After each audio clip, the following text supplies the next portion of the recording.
Welcome to meeting number 16 of the Standing Committee on Access to Information, Privacy, and Ethics. The motion adopted by the committee on Wednesday, September 17, 2025, in the order of reference, October 28, 2025.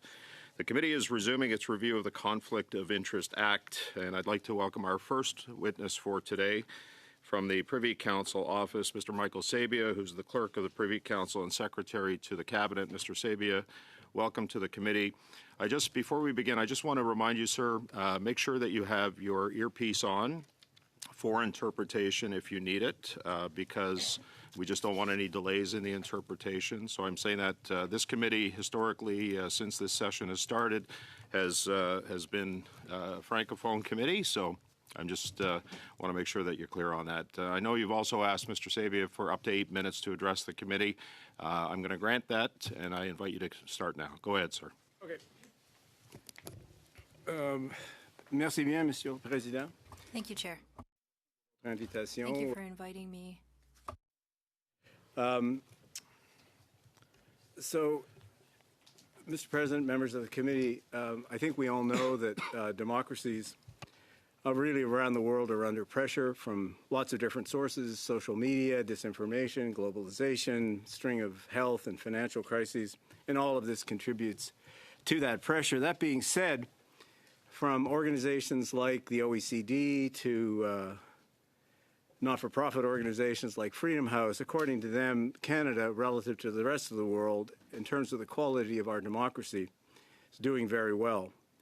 Now, why is that? I guess there are many reasons for that, but at least in part, it is the result of a deep-rooted culture of integrity that we are lucky to have here in Canada, integrity of public office holders, and, of course, of the public service.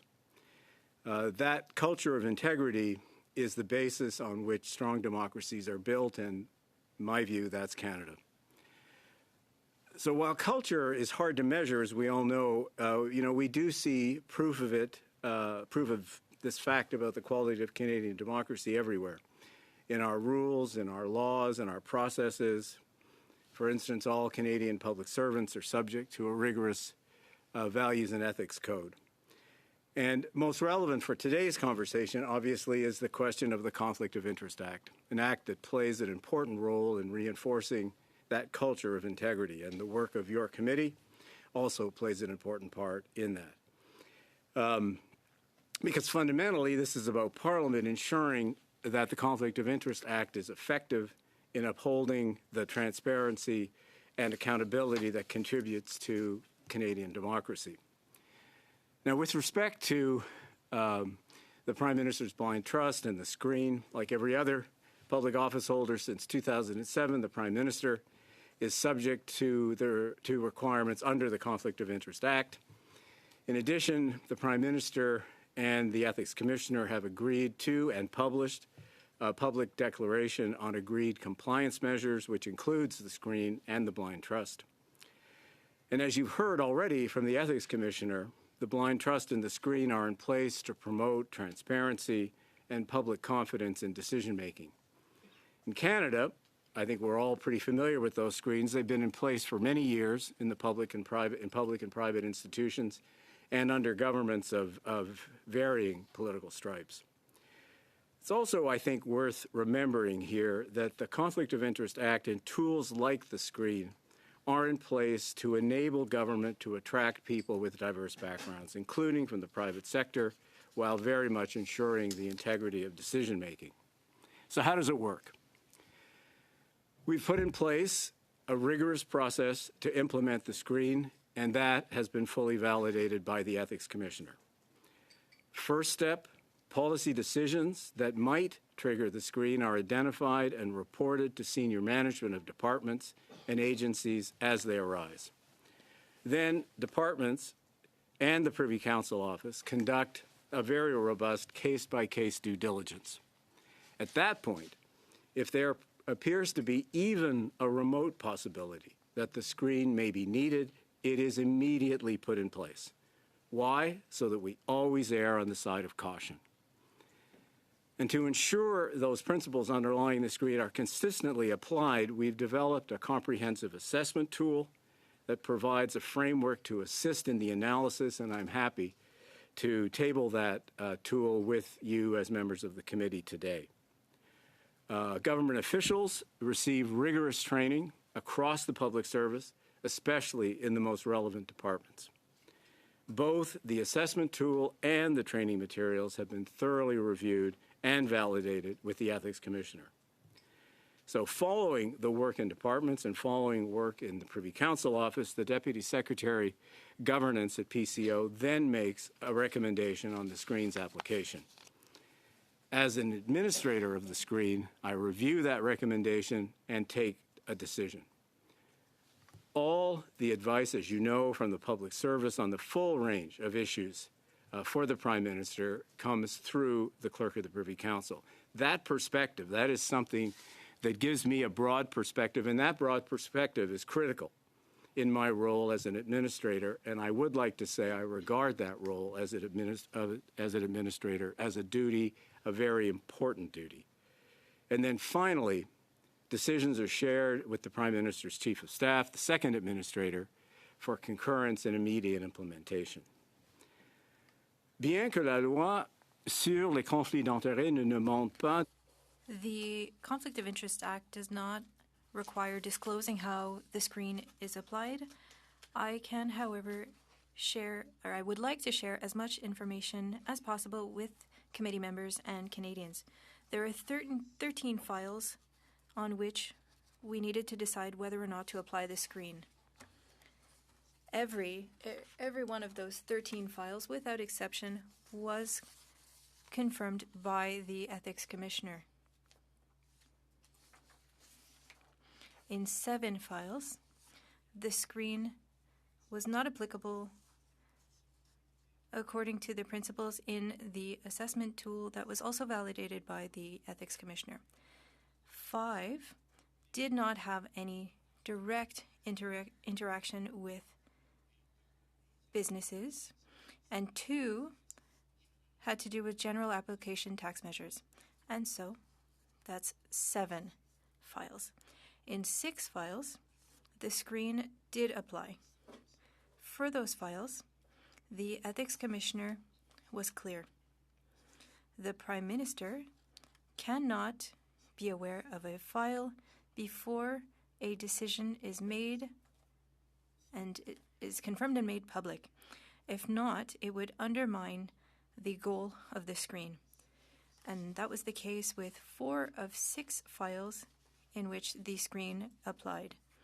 2 of those files are now public, and a final decision was made. I am certain that you will have questions on these files, and I would be pleased to speak to them. And to summarize, Chair, we created a system that we find very rigorous. It is applied very carefully. The public service is very aware of its responsibility to ensure the integrity of our institution and of the Prime Minister's office. I would now be pleased to hear your questions and to hear your recommendations later on. Thank you, Chair. Merci, Monsieur Sabia. Thank you, Mr. Sabia. We begin. I just want to make sure, again, for the sake of the interpreters, that we're not talking over each other. To let the question be asked and the answer be given. And I understand, Mr. Sabia, that you also said that you have the assessment tool. I think I have that in front of me, and that you would like that distributed now to the members of the committee. Happy to do so. We'll do that. So we are going to start with our 6-minute rounds, and Mr. Barrett is going to begin. Go ahead, Mr. Barrett, please. On what date did the ethics screen for the Prime Minister come into force? Mr. Barrett, there really are 2 stages in this process.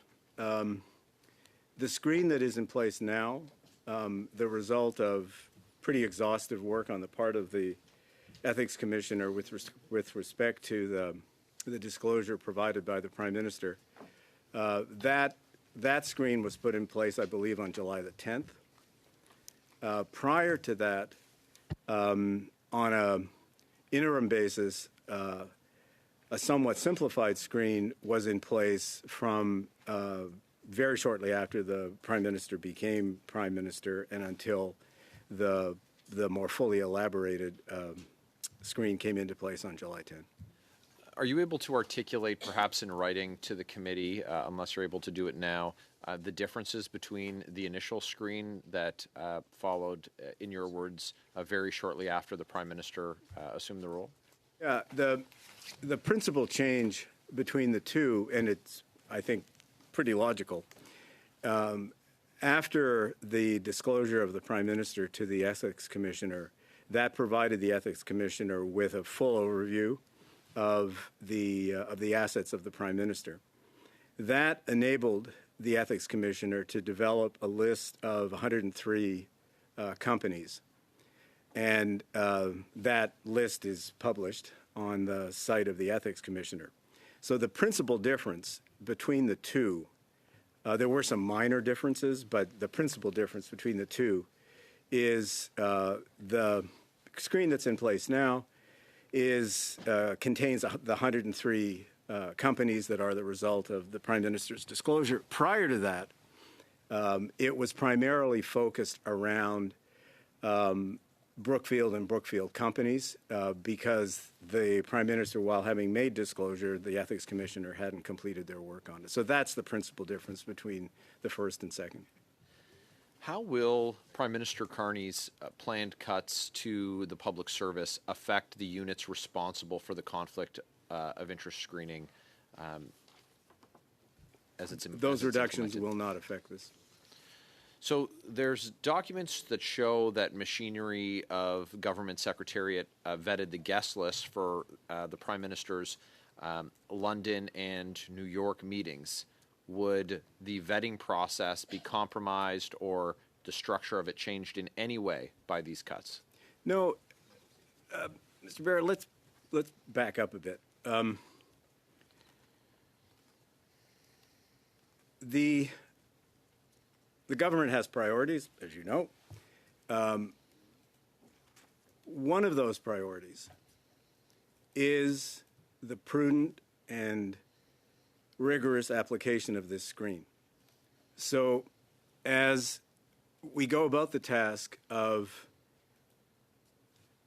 continuing to right-size the public service for the future, clearly one of our jobs, one of our responsibilities is to ensure that those priorities of the government are always able to be implemented. This being one of those priorities, we will ensure that the workforce, that the people who are responsible for the operation of the screen, et cetera, that they continue to be able to discharge their responsibilities fully. So, in a word, any reductions As to you'll find, it's hard for me to give you a word. any reductions to machinery of government or the team that is currently being used to implement the screen, that team will not be affected by any cuts? Well, the answer to it is we will continue to administer the screen fully, prudently. There will be no compromise or impact on the ability of the public service to operate the screen now, But during, the size or of the after team, the reductions. if I may, sir, the size of the team may change? But this is my point. It doesn't, to be direct, it doesn't really work that way. So can I explain? Well, I have very limited time. I've got a little less than a minute left. Well, I'll give you the 30-second answer then. I'll give you 15 if I could, sir.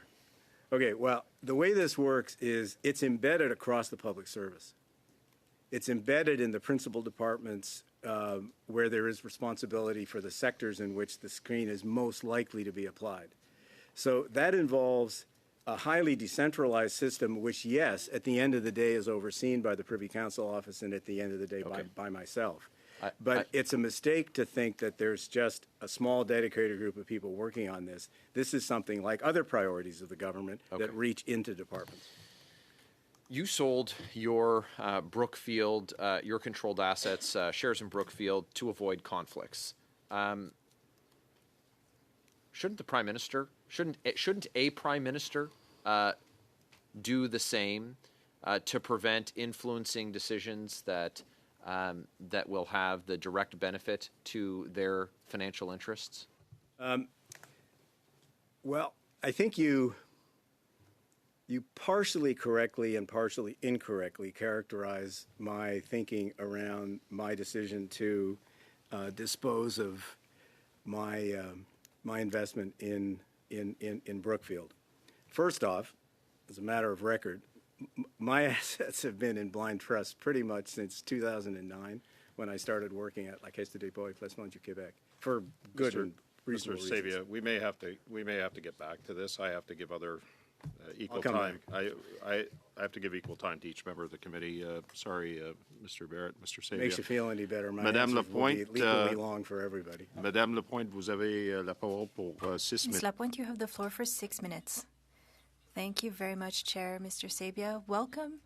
Welcome to the Ethics Committee. We're pleased to have you here with us today. Thank you for speaking with us today. In your role as Clerk of the Privy Council, can you tell us more about your role? What do you do? Le rôle du greffier du Conseil privé. The role of the Clerk of the Privy Council includes 2 to 3 things.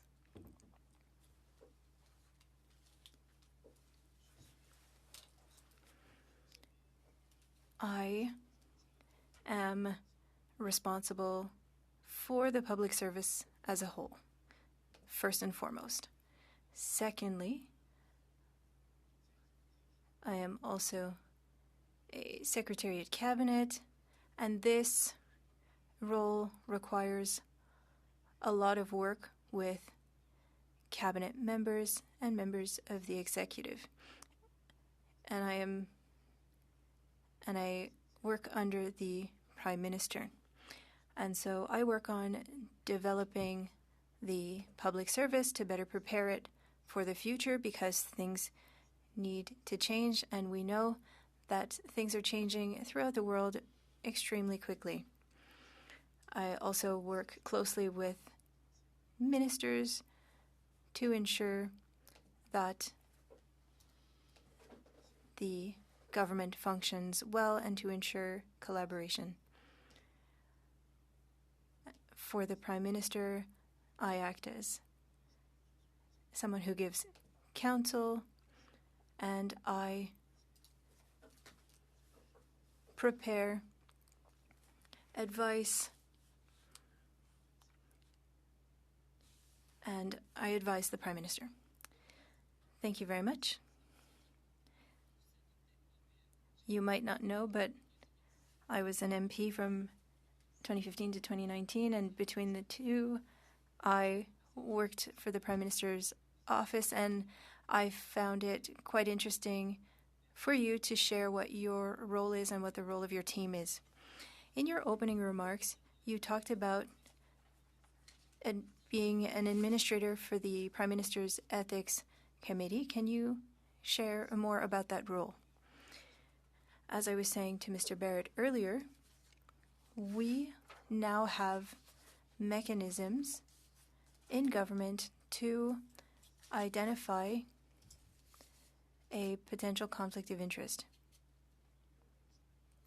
As administrator, and of course, I work with the team at the Privy Council office and with other deputy ministers to identify any potential conflicts of interest. And so I make decisions regarding the use of this screen in order to protect the Prime Minister and also to protect the institution of the Prime Minister's office. I protect that institution against a potential conflict of interest. Thank you.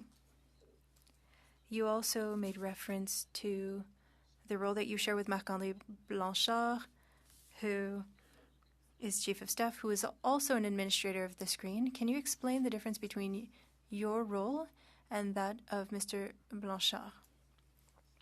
There are two things to note here. I am responsible for the public service, and one of the responsibilities is to share our professional advice to the government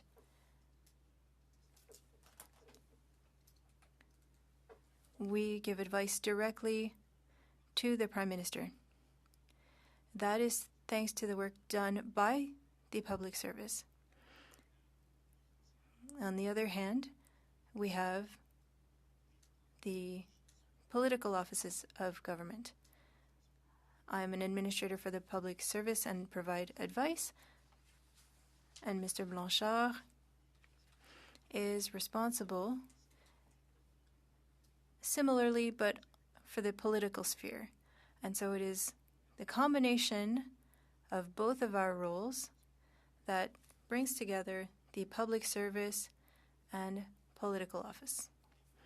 And with my role and with Mr. Blanchard's role, we have a more global perspective of government activities, and that is essential in order to detect a potential conflict of interest. I have another question, and if you don't have time to answer it, we can come back to it later with my colleagues. You have 20 seconds. Can you explain to the committee how the Privy Council office and the Prime Minister's office work to ensure compliance with this screen? My answer has two parts. We have different responsibilities, so we don't have to negotiate. Mr. Sabia, I think that we'll have to come back to this answer later so that all members of the committee have equal time. And apologies, Mr. Sabia. And thank you, Ms. Lapointe. Mr. Theriault, you have 6 minutes. Thank you, Chair. Welcome, Mr. Sabia.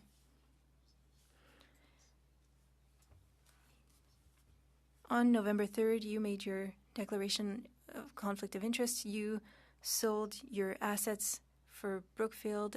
Why?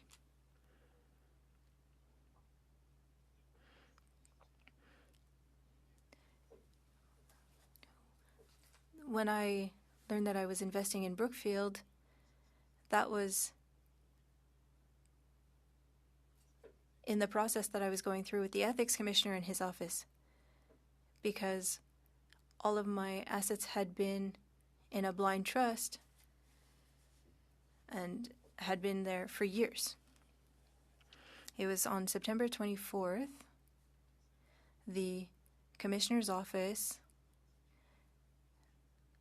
told me,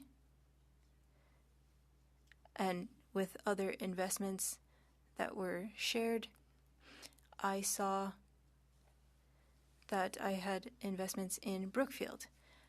And so my response was clear. I quickly decided to sell those shares, because as an administrator,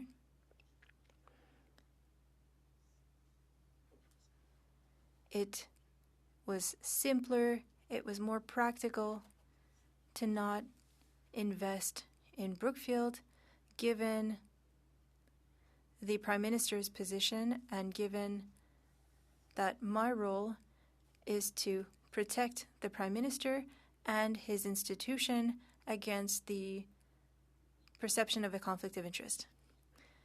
I decided to sell because it was simpler. That's great, Mr. Sabia.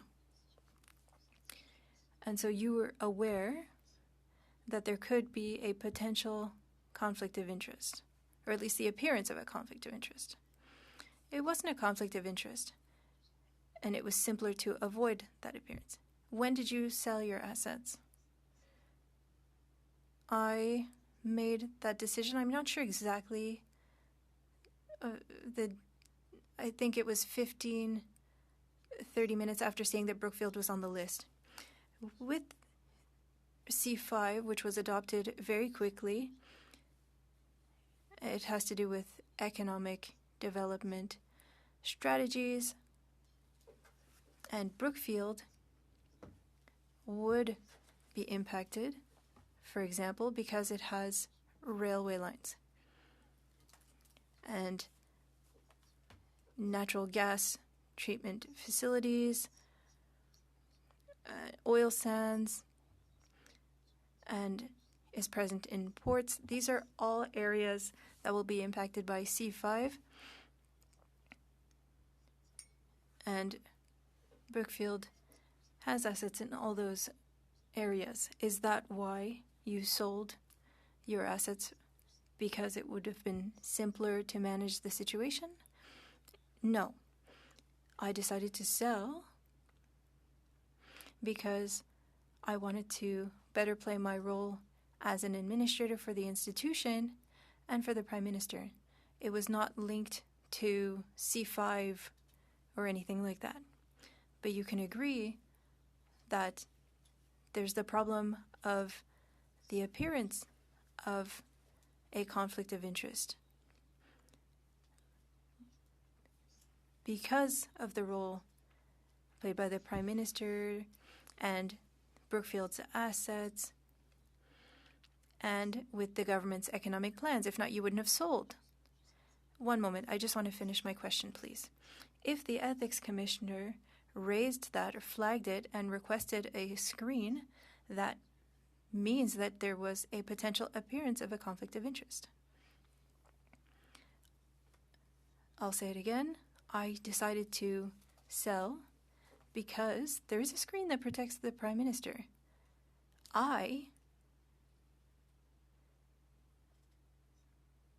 And at the Commissioner's request,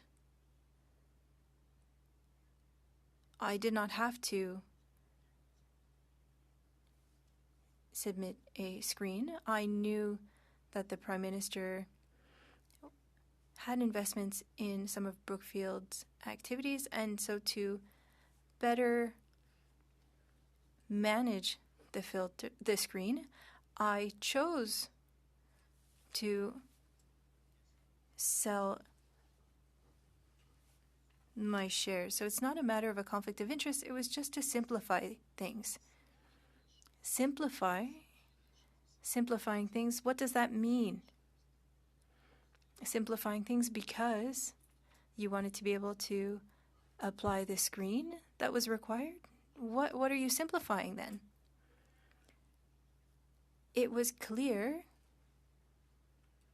given the role that the Prime Minister played in Brookfield, and it was clear that Brookfield would be an important part of my activities as an administrator. And so to simplify those activities, because it was clear that Brookfield would be at the heart of many of my decisions. And so, in order to simplify those decisions, I decided that it would be simpler to sell. Thank you, Mr. Sabia. Thank you, Mr. Thériault. We're going to move on to our second round of questions. Mr. Cooper, you have 5 minutes, please. Thank you, Mr. Chair. Thank you, Mr. Sabia. The Brookfield Global Transition Fund 1 is subject of the Prime Minister's ethics screen. Mr. Carney's disclosure states that he is entitled to carried interest payments from the Brookfield Global Transition Fund, essentially future bonus pay based upon the performance of the fund. What Mr. Carney's disclosure does not provide for are the holdings within that fund. Are you aware of what those holdings are as the administrator of the ethics screen? No, I am not. Is the Ethics Commissioner, to your knowledge, Yes. aware? He is aware of those. But you are responsible for administering the screen, not the Ethics Commissioner. So how is it possible for you to make a determination as to whether the screen applies if you are unaware of what those holdings are. The operation of the screen is such that with the 103 companies that we have identified a number of sectors. That fund is operating in certain of those sectors. And when issues of that kind arise, where then the... But Mr. Sabia, here's the situation with respect to that fund. Mr. Carney set up that fund. He registered it in the Cayman Islands. It's a multi-billion-dollar so-called clean energy fund. He picked the companies. He knows what the holdings are. He knows what public policy decisions might influence the fund's success and therefore his future bonus pay. So again, how can you determine whether that the screen is appropriately triggered if you're ignorant to what is behind the fund? Yeah, Mr. Cooper, for the simple reason that we check everything with the Ethics Commissioner. And so you would do what? Explain how that what you would do in that regard. So when an issue arose, if we had... How would you know an issue arose because, if you don't know? If you're blind to what is in the fund? Because, as I said,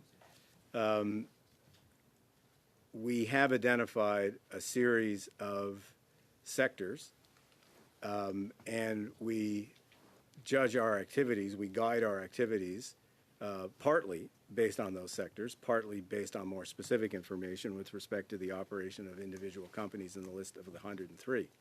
Where we would have any question or uncertainty, we confirm all of that with the Ethics Commissioner. So we have the benefit of... But I'm not asking about the 103 companies. No, you are. Asking specifically no, Mr. about Cooper, this that's not particular true. fund. That's not true. You started your Well, question how is it by... not true? Mr. Cooper, you started your question by saying that that fund is on the list of the 103 companies. It is, Okay. and I asked you then. And so, and when were I'm you aware answering of the for you, holdings I'm going behind that to fund? need one at a time and here. you answered in the negative, and I followed by asking you whether the Ethics Commissioner was aware of the holdings within the fund, to which you answered in the affirmative. And I asked you, as the administrator of the fund, of the screen, how it's possible for you to administer it when you don't have that information. well, now that we're playing replay, I'll just say what I said before, which is, and one of the reasons why collaboration between us and the Ethics Commissioner is important is that the Ethics Commissioner has access to a full range of information, and we check everything Well, with them. as the administrator of the fund, shouldn't you be privy to the full range of information? Why is it that you have only some of the information? Well, It doesn't make any sense. Why wouldn't you just, if the Ethics Commissioner supposedly has a list of the holdings, then why wouldn't you ask for a list of the holdings? because given our collaboration with the Ethics Commissioner, certainly in my view, it's not necessary. If there's any ambiguity... It's not necessary if the Prime Minister stands to make tens of millions of dollars in future bonus pay, and you don't think it's No, Mr. necessary Cooper, to just have a list of the holdings? No, Mr. Cooper. I think that is not the case. I think that's clearly not the case. What's clearly not the case? Mr. Cooper, as I said in my opening remarks, the moment we believe there is the potential for a conflict, a screen goes up. Okay, we're going to have to come back to this. Ms. Church, 5 minutes. Go ahead, please. Thank you very much, Mr. Chair, and welcome, Clerk. And thank you for setting the stage for us today here at the committee by impressing on all of us the deep-rooted culture of integrity that Canada has shown its commitment to, and to what you've described as a rigorous process fully validated by the Ethics Commissioner, which I think satisfies many of the questions that we've had as a committee as we've looked into this act. My question to you might be to start a little bit about the difference between the respective responsibilities of the public service versus the political arm of government when it comes to conflict of interest compliance. Could you describe those two sides of the process? Ms. Church, I think that they're in many ways very similar. We do our work within the public service, clearly and obviously, on a nonpartisan basis. We review these issues through individual departments, through our work in the Privy Council office. But as you know very well, there is another aspect of government, which is the operation of political offices. And there's quite a bit of business that has transpired. I'm thinking in particular here about the setting up of meetings, the management of schedules. And there can be a case where a political office would be in the process of establishing a meeting with, in this case, the Prime Minister or the Minister of Finance or another minister, and that they will have that information. And therefore, it's why it's important to have the two levels, these two aspects of government, both the public service side and the political side, doing their own work, because we each have our own, sometimes joint, but sometimes separate responsibilities. And it's also why it is important for us, which we do, to share the information that we have, that they share the information that they have, because the more information you have, the better you can make judgments. Mm-hmm. And then, as I understand it from your testimony, the Ethics Commissioner's Office is also available to both sides of the equation. Well, more than available. I would say that the Office of the Ethics Commissioner is not just available. The Office of the Ethics Commissioner is an integral part of the process. Mm-hmm. Integral in that the definition, the structure of the screen that was put in place, the nature of the blind trust that was put in place, those were essentially at the demand of the Ethics Commissioner. They were structured by the Ethics Commissioner and his office. Step one. Then step two is in the day-to-day operation of the screen. We collaborate fully. It's almost, I mean, I'm exaggerating a little bit, but it's almost a tripartite operation of the screen between the public service, the political level of government through the Prime Minister's Chief of Staff, and the Ethics Commissioner. Because, again, that kind of collaboration, as I was saying to Mr. Cooper, is a better way of maximizing information. Mm-hmm. And probably to keep tabs on any changing information as well, and ensure that any changes in information. Yes, of course, sure. Yes. Clerk, from a machinery of government perspective, how common is it for the Office of the Ethics Commissioner to be working directly with the Prime Minister's office or other offices to establish compliance mechanisms like conflict of interest screen? You've touched on this in your opening remarks, but maybe just for I think it's very common and it's very appropriate. The Ethics Commissioner is by nature a different entity, because the Ethics Commissioner and that office, they are officers of Parliament. We are part of the government, part of the executive branch of the government. And parliamentary oversight of issues like conflict, accountability, other things, that's fundamental to how our democratic system works. So having the Ethics Commissioner involved both in structuring these for the Prime Minister, for other ministers, for other public office holders, as the Ethics Commissioner does, is the right thing to do, because, in effect, as an officer of Parliament, he is accountable to Parliament and accountable to the judgment of all of you as elected parliamentarians, which is, Thank you. in Mr. terms of Sabia. accountability and transparency, Mr. Sabia, we're over time. the right thing to do. I'm sorry. Sorry, Ms. Church. Thank you, Clerk. Monsieur Thériault, je vais donner 5 minutes, s'il vous plaît.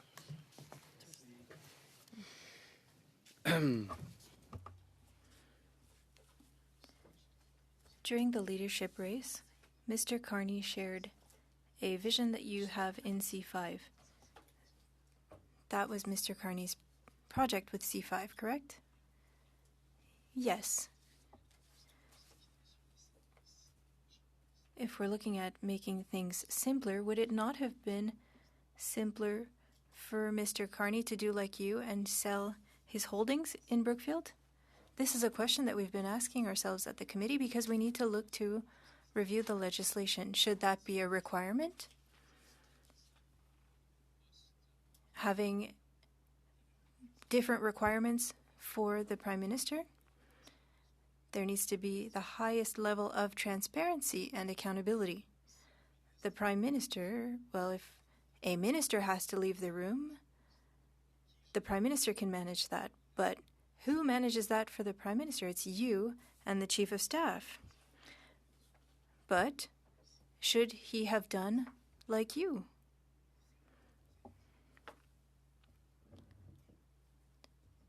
That is where the screen comes into play. We'll come back to that. So your answer is no, because there's a screen. That is my answer, yes. Okay, we're moving. Slowly. I would like to ask a question. Do you know what is in a blind trust? I understand the disclosure made by the Prime Minister that has been shared on the Commissioner's website. Do you interact with the trustee? No, not at all. And so you don't know how things fluctuate, what changes in the trust, and so you are, in fact, blind in some of the advice that you can give to the Prime Minister. How could you properly apply the screen if you are not aware of the content of that blind trust? I understand your question. The Commissioner made a decision in July in creating or during the creation of that blind trust and the application of the screen. He made a decision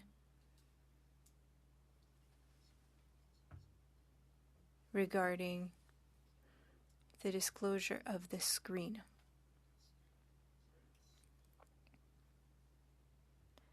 At that time, the Prime Minister was aware of what was in the disclosure, so that there was the potential appearance of an apparent conflict of interest. No, he was aware of the disclosure, but if the trustee, I believe that's the word, trustee, fiduciaire in French? Perfect. If the trustee decided to sell something, well, the Prime Minister is not aware of that. So the possibility of a conflict disappears. But in your role as Clerk of Privy Council, you need to work with the different departments and organizations, but you also must give advice and support ministers in making decisions and the Prime Minister in making political decisions. And if you don't know what the content is, can you truly apply the ethics screen in an optimal manner? Yes, I can.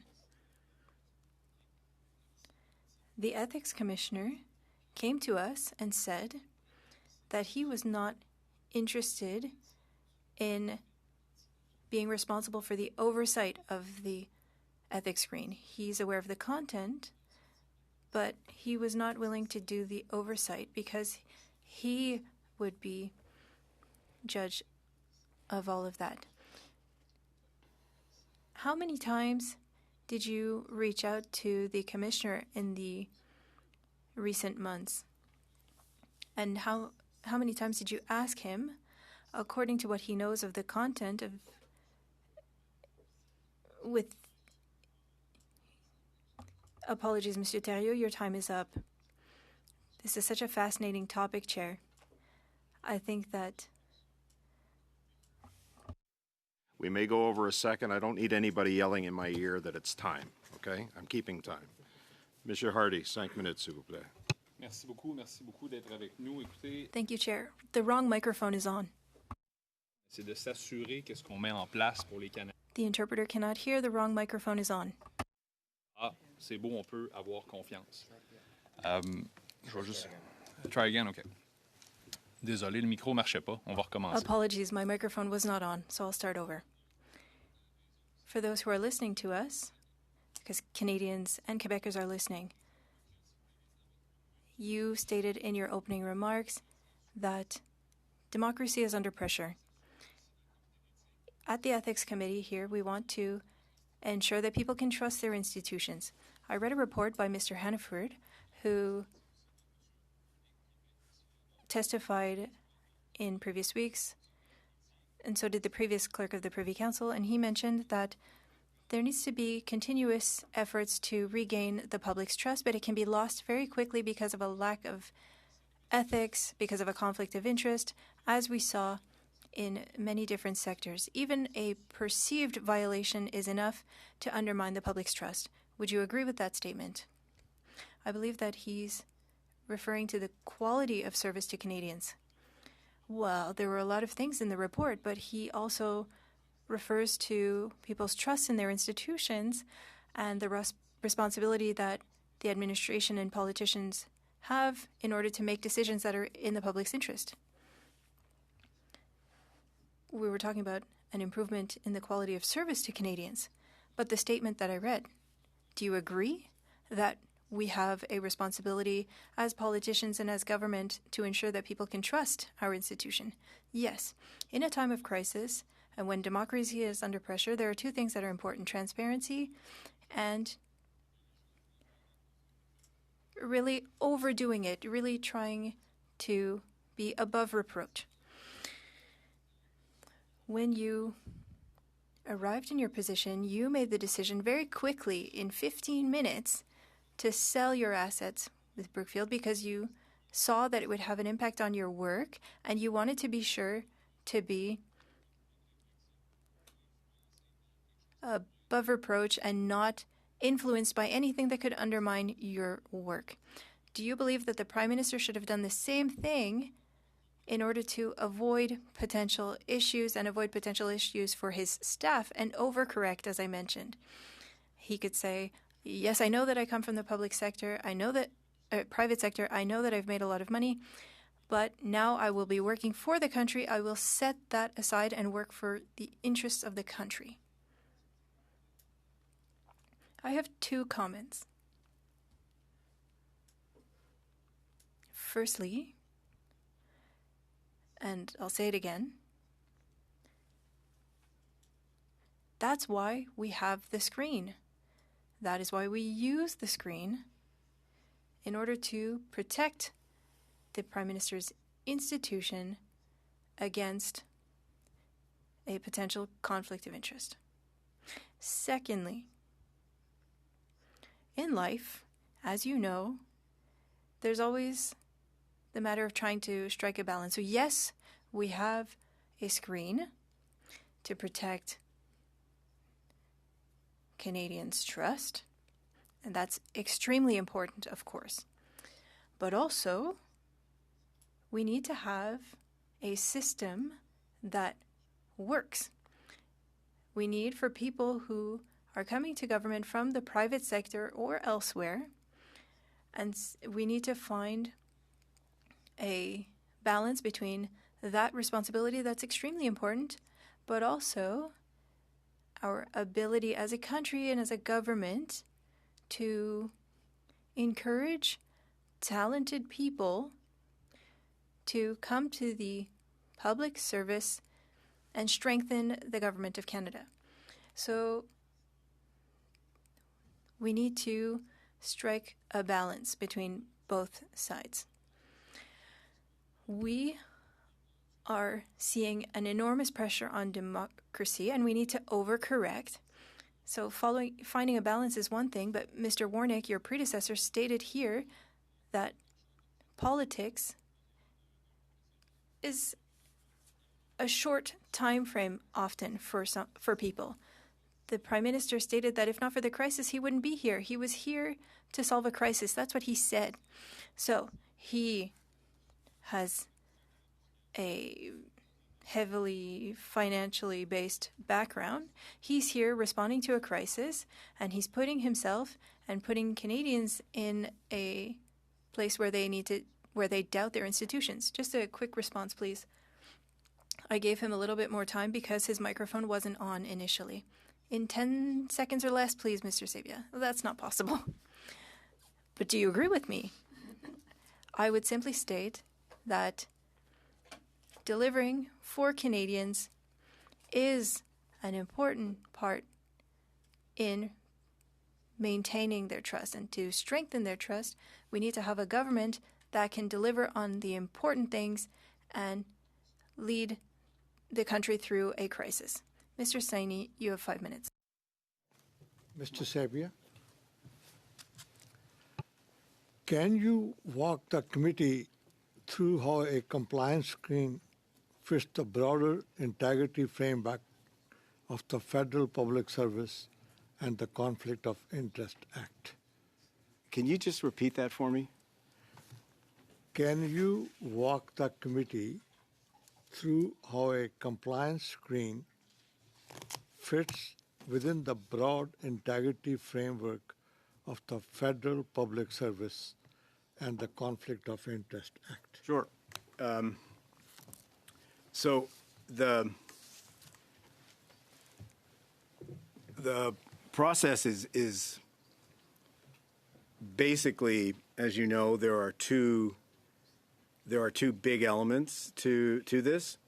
The first is the creation of a blind trust, such that any assets are in a trust run by others, where decisions are made by others, and the public office holder, myself included, has no ability to see inside that trust or to make any decisions with respect to it.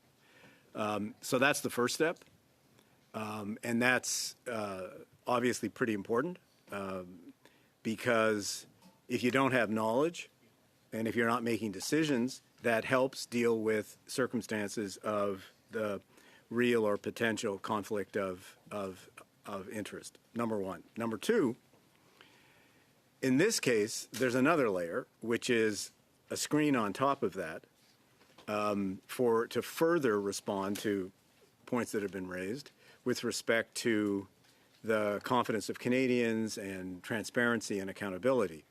So given the decision-making role, the obvious decision-making role of the Prime Minister, layering on a screen on top of that protects against another potential risk, which is an individual may not know exactly what is in that trust, does not make decisions with respect to it, but they still might have some knowledge of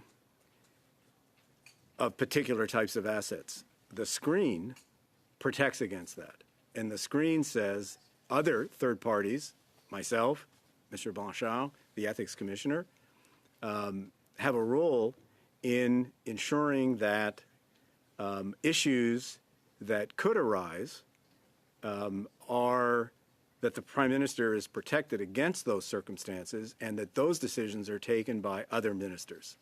So that there's two layers of protection here, the blind trust and the screen, and in conjunction, and the two working together, I think creates a pretty solid basis for ensuring that the Prime Minister's integrity and the office of the Prime Minister is seen to be one of high integrity.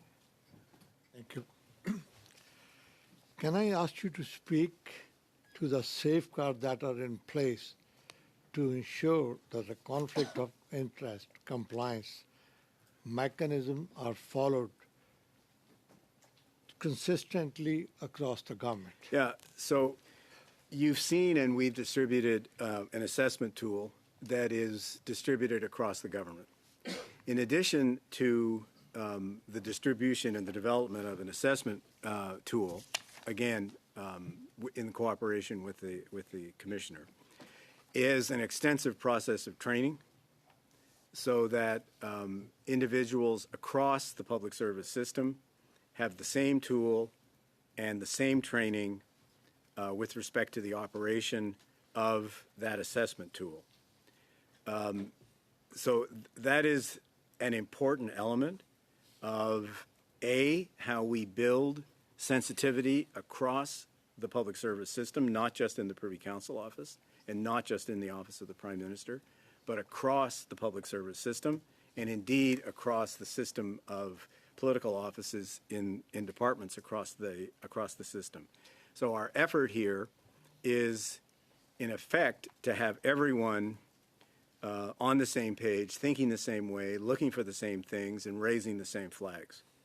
And then those eventually percolate up into the Privy Council office or up into the office of the Prime Minister, where eventually the two administrators, myself and the Prime Minister's Chief of Staff, take decisions as to whether or not the screen should be imposed. But I do want to reiterate something, and this is important, that from the moment a flag is raised, a screen's imposed.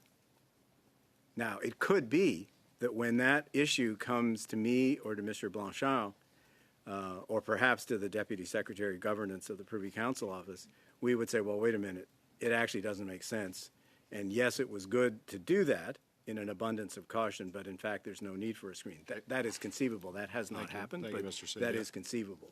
So that. Thank you. 42 seconds over, and nobody's yelling in my ear that we're over time. I'm shocked. We're going to reset the clock to the top of the hour. Mr. Majumdar, you have 6 minutes. Go ahead, please. Thank you, Chair.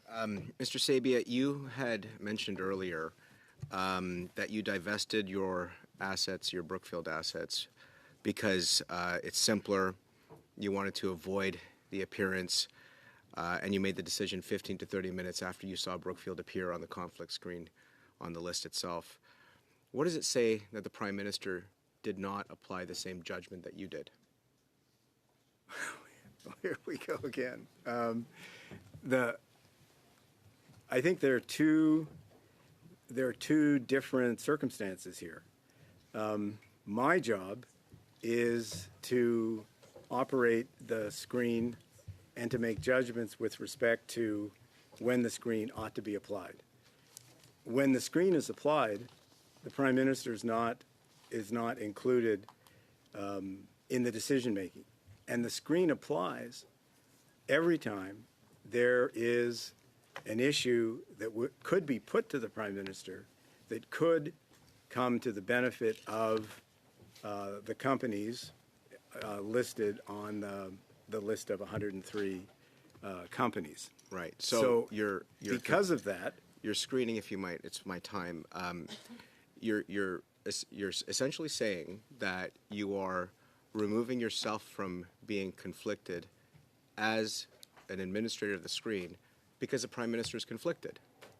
No, I don't think I'm saying that. What I think I'm saying is that to protect the Prime Minister and the institution of the office of the Prime Minister, my role is to make final decisions on whether or not a screen applies or not. For me not to have divested of that, I think would have raised questions in my own mind about can I actually function in that role. Okay, so let me ask it a different approach here.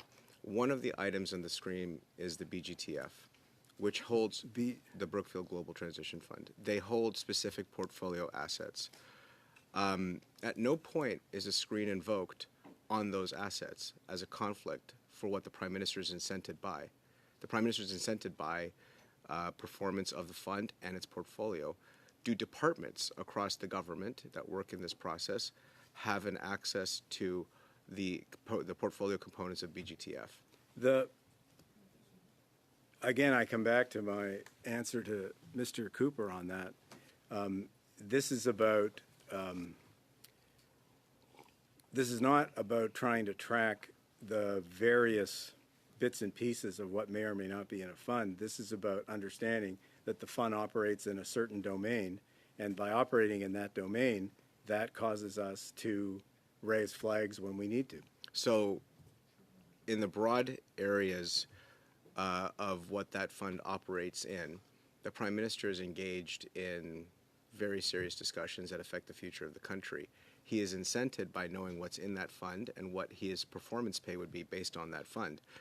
How is it possible that he's engaging those industries without the screen being invoked? But the screen would be invoked. Based on what's the component assets of the BGTF? Based on the sectors of operation.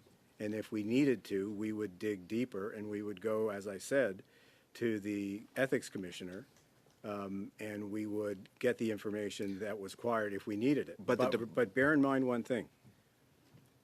We always err on the side of use the screen more broadly rather than narrowly. So we always err on the side of an abundance of caution, always. However, there has not been an abundance of caution because the portfolio components of BGTF, which are specifically articulated as part of the screen, are not being screened by the departments.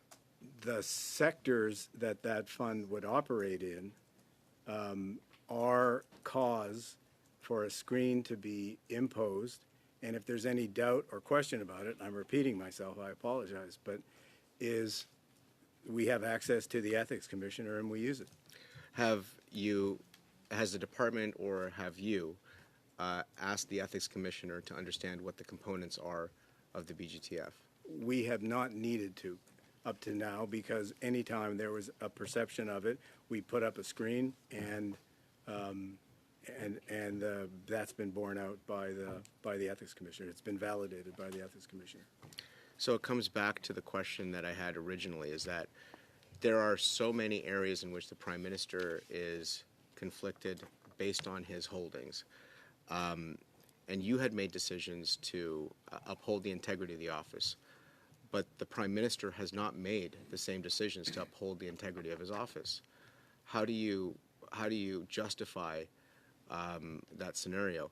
I ask this because across the institutional investment world, there are very strict screens, whether it's the CDPQ, Brookfield, the Bank of Canada, on how investments are intended to be structured and if any individual investment team member is associated with it. The private sector from where you came from has higher standards than what I see displayed in the tool and in the screen than the Government of Canada. How do you justify that? Well, so here's my answer to that. I ran what is now a $500 billion investment fund. You're going to have to be quick, Mr. Sabia. Well, I ran a $500 billion investment fund for 11 years. It was $375 billion when I left. And we had lots of screens and ways of protecting against conflict of interest. We were able to do that successfully without any incident over the period of time that I was there, over those period of 11 years. I would say that the operation of the screen here in the Government of Canada for the Prime Minister is every bit as rigorous as any screen I have seen in the private sector pretty much ever. Thank you. Thank you, Mr. Majumdar. Mr. Sabia, I failed to ask as we moved into the second hour, are you okay? We're on a roll. Do you need a break at all, or are you good? It doesn't sort of feel like a roll. Well, I mean, it is kind of a roll. People are asking questions. You're answering them. Do you need a break, sir? Not right away, but Okay. can I keep the option open? For minus 15 minutes before we're over? No. No, seriously, can I keep the option open? Because if not, I'll take it If now. you need it, then just let me know. Okay. Monsieur Sarré, pour 6 minutes, s'il vous plaît. Go ahead. Merci beaucoup, Monsieur le Président. Mr. Sari, you have 6 minutes. Thank you, Chair, and thank you, Mr. Sabia, for being with us today. You covered many things that were quite interesting, and you clarified a lot of things, but before I ask my question, and you mentioned it in your opening remarks, you talked about democracy, not only in Canada, but throughout the world, and that democracies are fragile right now. And with social media and polarization of issues, things are very fragile. And as elected officials, we need to be very careful to what we say. We often hear comments stating that the screen hides information or that it hinders accountability. As clerk of the Privy Council, can you clarify what the screen truly does and what it does not do? Our system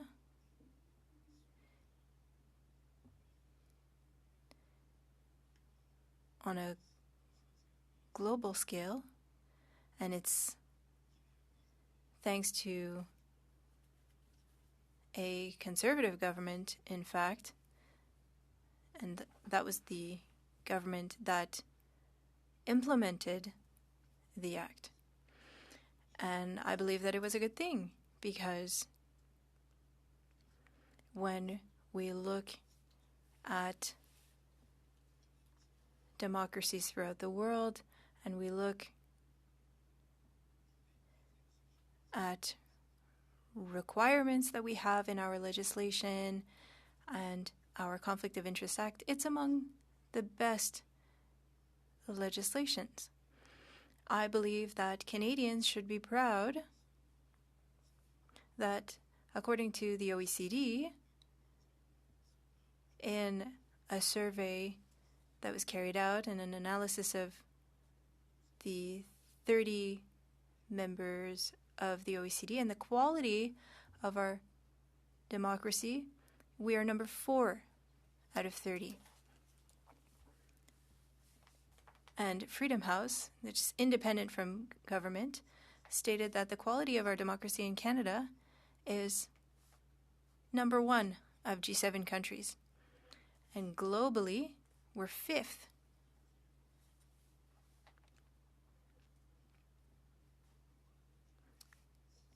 And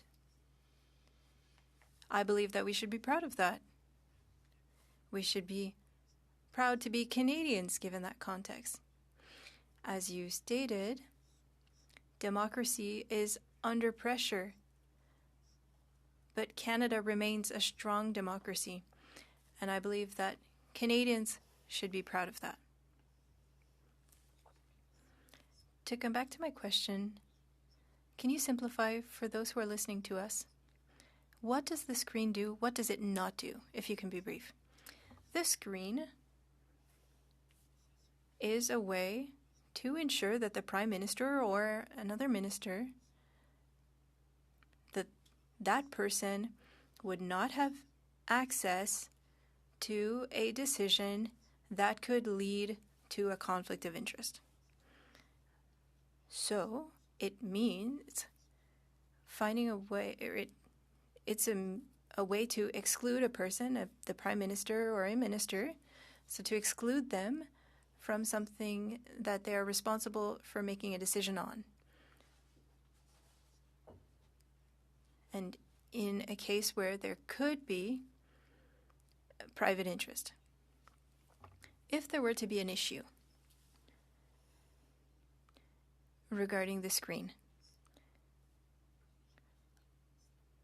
are those issues shared with departments, those who manage it?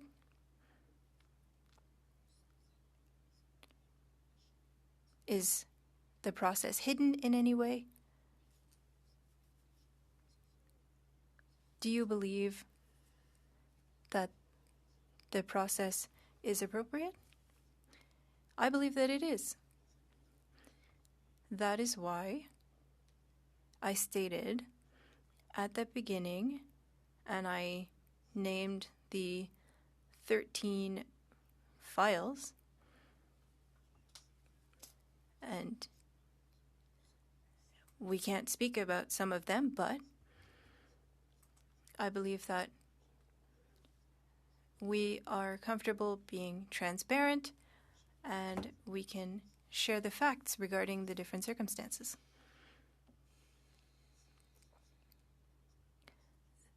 I believe that such a level of transparency will strengthen everyone's trust in our system because our system works. Now, let's talk about the impartiality of public servants. This includes systems that ensure compliance, like the screen. Are these screens used throughout government, or are there areas where it's not used? No, it is used throughout the government. Throughout the government. With all departments. Yes. Thank you. Mr. Thériault, you have 6 minutes, please. Thank you, Chair. Mr. Sabia, since the beginning of your mandate, how many times did you have to ask the Prime Minister to recuse himself? 10 times. One moment. I just want to clarify. It was not a request. It was a decision that I made with Mr. Blanchard to impose the screen. We did not ask the Prime Minister. So you imposed that. You told the Prime Minister to recuse himself 6 times. I'm not sure what your question was. What were those decisions that he needed to recuse himself from? Or do you have that information? And perhaps you can respond to my other question in looking for that information. I can respond to your first question. Go ahead. There were 6 times that we had to apply the screen. I want to know what the topic was. I'm getting there. It's because I don't have a lot of time, Mr. Sabia. Well, it's a bit complicated. So there are 6 cases, and in 4 of those, the process is ongoing, so I can't tell you the topics. But in 2 other cases, the government decided to make that decision. And the circumstances were a little bit complex, but briefly, in one case, it was for adjustments to our tax system in a cross-border circumstance. So certain adjustments, and so we decided in that case that it would be possible that companies on the list, there were about 100, could benefit from that change, and so we imposed the use of the screen. In another circumstance, it was a minor change to our tax system, and so we did the same thing to ensure that the Prime Minister would not participate in that decision. Could you share that information with the committee, what the topics were? In C15, for the budget that was tabled yesterday, there were tax credits for small nuclear facilities that will help. And there are only 5, and that includes Brookfield, who owns Westinghouse. Was the Prime Minister a part of that decision, or did you tell him he needed to recuse himself? For those tax credits, it was an important... So the answer is no. Give me a second. My answer is that these changes would impact various organizations, and you're trying to say that it's a political decision with a general application. And so you don't believe that when a political decision has a general scope, well, there won't be a potential conflict of interest or an appearance of one. But when do we go from public interest to private interest?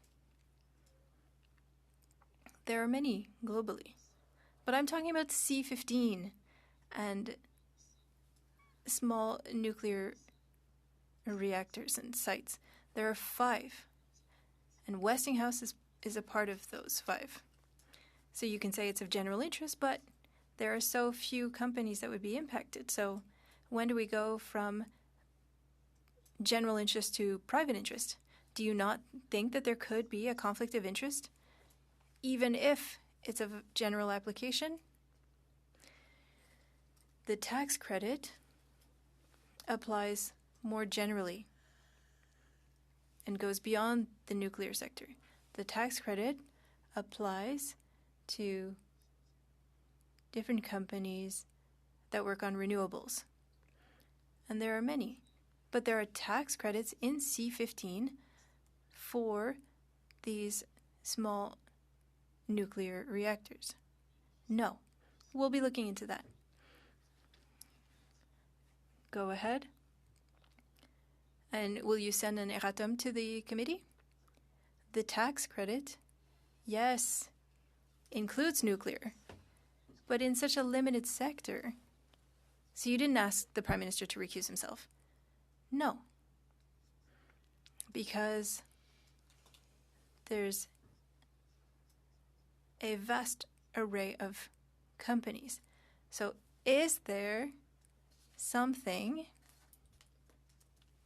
that would disproportionately benefit a company? And in this case, the answer was no. So even if Brookfield owns Westinghouse, it's not enough for you. It's not a big deal. I just want to understand the reasoning. I think it's an issue. But what you're saying to me, and it's fine that you responded the way you did, but you were saying earlier, as soon as there's doubt, you apply the screen. I'm eager to see what the 2 cases are. Apologies, Mr. Thériault. Perhaps we can come back to that. I went over time, Chair, about 15-20 seconds. I apologize. I also apologize. But your time is up. Mr. Barrett, 5 minutes. 5 minutes, Mr. Barrett. It's all the same. Go ahead. I'm going to try and get through a couple of topics quickly, if I could, with you. I'm hoping that you could undertake to provide in writing to the committee for the period between the spring and now how many discussions, decisions, or votes were flagged under the screen. Provide the details of each occurrence. Are you able to provide that to the committee in writing? Your question is from when to when? From when the screen existed until today. I just did. It's 13. Are you the details of those, the reasons for the screen being invoked? Well, in some cases the screen was invoked. In other cases the screen was not invoked. Could you provide the details of why it was invoked, or why the review was triggered? I can. Okay. But there are 4 circumstances that are still underway, and in those circumstances, if we release that information, then we've defeated the purpose of the screen, because the Prime Minister would be aware of what those circumstances are. So other than those, can we give you this? Absolutely. Would you be able to do it within a week from today? Yep. Wonderful. Subject to my caveat about the 4. Thank you.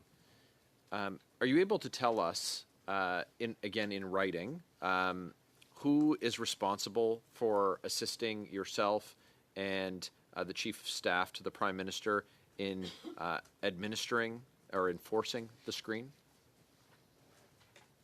Sure. This is information that would generally be available through access to information requests. Not looking for any personal information about the individuals. Just who's pushing the buttons and pulling the levers. Would you be able to do that?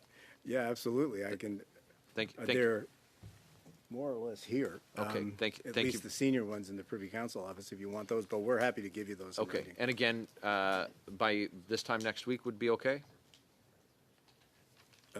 No problem. Terrific. Now,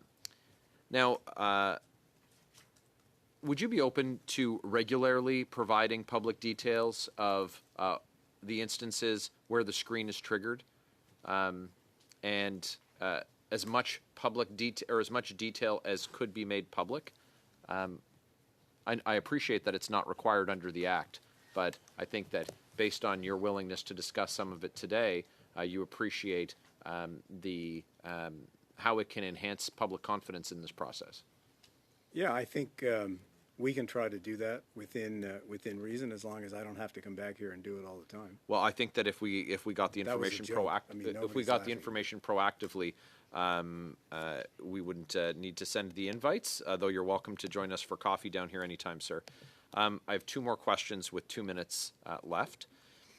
If the first one is a rehash, I'm wondering if you can take 1 minute to tell me, if you don't have the complete list of all of the investments, of all of Brookfield's investments, how you can guarantee that you're screening all the conflicts, because you don't ask the ethics commissioner in every instance. We do ask the ethics commissioner. So, but not with everything that comes across the Prime Minister's desk. Anything that comes across in the relevant sectors where, after examination of the file, we think that there's a possibility, okay, then we do. Okay, so artificial intelligence, modular construction, heat pumps, home retrofits, many of the things around the Prime Minister's housing plan, his future payments from things like the Global Transition Fund, which, though his controlled assets are in a blind trust, those payments are going to happen anyway, so he's not blind to those. Any decision that he takes affecting any of those things that I just listed, some of these things he's made announcements about, including on housing and artificial intelligence. Yes, but draw a distinction, Mr. Barrett. Just saying that the government of Canada wants to build modular homes, or the government of Canada is interested in building a mass timber industrial capability in Canada, or whatever. Announcing a priority is not the same thing, and it's very different from the Prime Minister being involved in the specific allocation of government support or government contracting to a specific enterprise. That's where the conflict arises. And in those circumstances, if there was a risk or a possibility that that would be happening with one of the companies on the list, then the Prime Minister would be screened out and not able to participate in that decision with respect to the allocation of federal funding or support or whatever to that specific enterprise.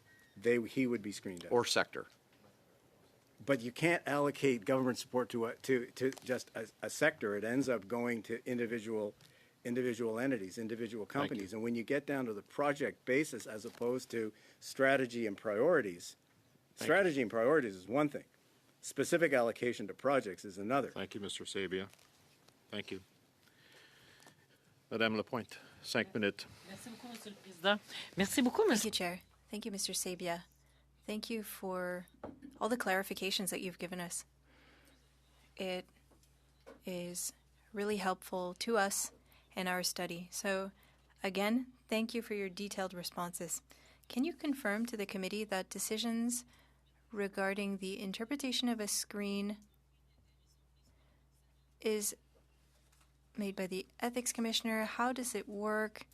Is it important to implement this screen with the ethics commissioner? If I understood you correctly, yes, it is very important to apply this screen and to work closely with the commissioner. How does it work? When would you reach out to him? He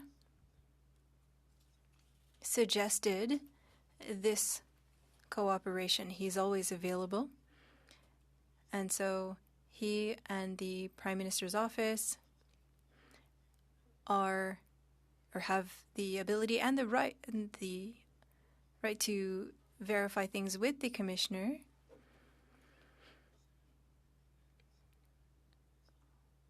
And we ensure that the commissioner is comfortable with our decisions. Up until now, in the 13 cases that I referred to, he was always comfortable with our decisions. Up until now, there hasn't been any disagreement. Thank you. Can you share if the Privy Council office plays a role in deciding when the screen is used? Yes, it is the Prime Minister's office. And I'm repeating myself a little bit here because it's not only the Prime Minister's office, there's also about a dozen departments throughout the government apparatus that play a role, a significant role, in the process. So, yes,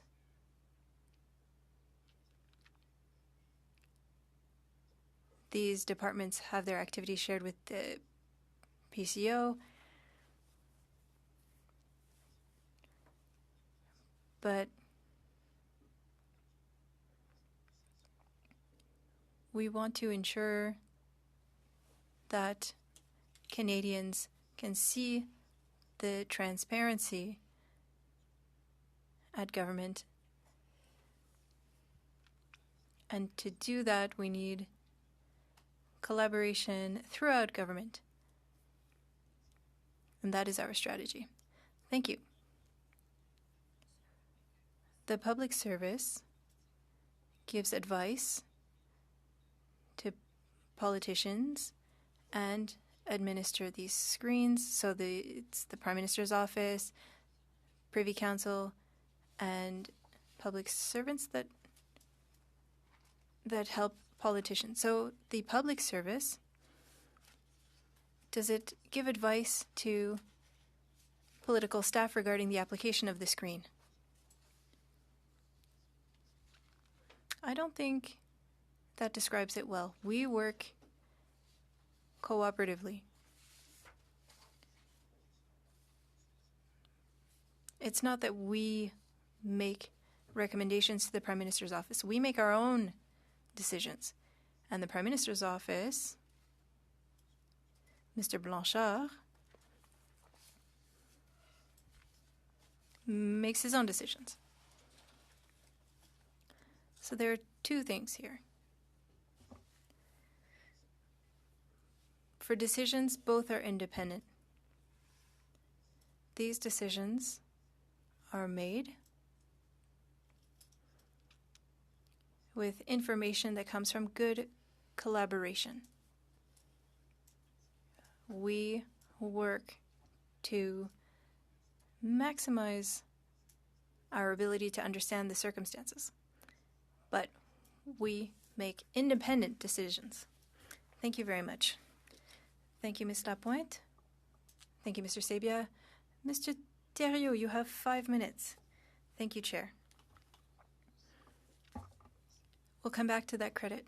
The government decided to include these nuclear reactors for clean energy, but we can come back to that. Yes, but the credit applies for a lot of people. But you included these small nuclear reactors, and there's only 5 companies, including Brookfield. Mr. Carney appointed you, correct? Yes. And he can also demote or depose you. Perhaps it'll be soon, who knows? And being a subordinate, do you find that that makes it difficult to apply the ethics screen? No, not at all. Great, short answers. And so, would it not be better for the screen to be managed by a commissioner or somebody who works for the ethics commissioner? I've understood that you ask questions And what's the frequency that you have to share reports with the ethics commissioner? Do you have any accountability to the ethics commissioner?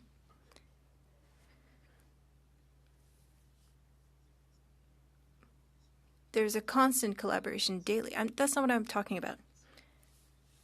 In applying the screen, is there an obligation for you to report to the commissioner's office? But that's not necessary because we work together and there's a constant collaboration and complete transparency. There's complete transparency. Yeah, explain that. Explain yourself. We share information transparently regarding our activities. We share all of that with the commissioner.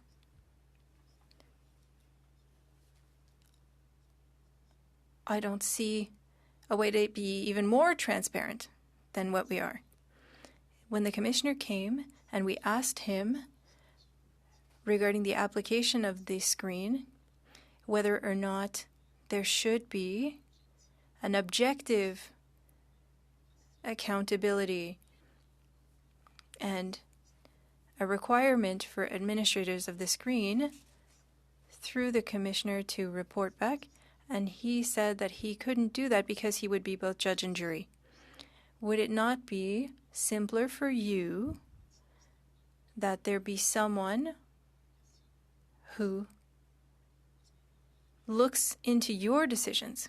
You ask the commissioner whether or not you're on the right track, but there might be things that fall through the cracks. It's possible.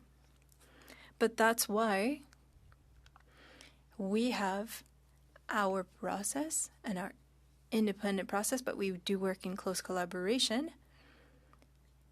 And I work with Mr. Blanchard, and we have close collaboration with the commissioner. Thanks to the collaboration between the three parties that I mentioned, the risk of error is very low. But that said, the commissioner is not a part of your decisions. He gives advice. Mr. Thériault, we are responsible for managing the current system as best we can. Yes, I understand that. We understand that. I don't have a lot of time, so we understand that. But we need to review the Act, and we need to see whether or not it requires additional rules for the Prime Minister in order to ensure accountability regarding decisions made with the screen. You said that there are 2 cases, and we don't know the topics of those. And so, transparency is necessary. There needs more transparency. Thank you. Mr. Sabia, the time's up. Mr. Hardy, you have 5 minutes. Let's carry on the structure. The Ethics Commissioner said to us that when a decision was of general interest for the public, there was no conflict of interest. If I've understood correctly, he's aware of what is in the Brookfield Fund. If he finds that it's of general interest, he won't raise a red flag. And when you reach out to him, you won't be chatting about a potential problem in that case. In such a circumstance,